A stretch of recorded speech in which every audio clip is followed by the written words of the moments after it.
Kasi hindi lang kami 7, more than pa. Pero hindi. Yung ano doon is tinanggap ko siya, and para sa akin hindi ko siya mako-consider na cheating kasi alam ko, aware ako. Tapos nakasama ko yung mga babae niya. Okay lang sa akin. Hindi ko alam kasi mahal ko siya. To the point na gano'n.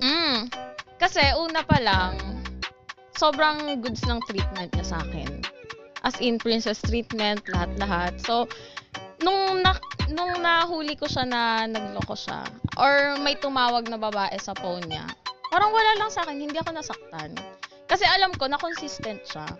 Na kahit alam ko na may babae siya, sa'yo pa rin siya uuwi. Hindi sa akin pa rin uuwi. Yung treatment lang talaga yung gusto ko doon. Gusto ko lang consistency. Pero yung akin lang kasi, choice niya yun kung paano niya i-manage yung time niya sa iba niyang babae.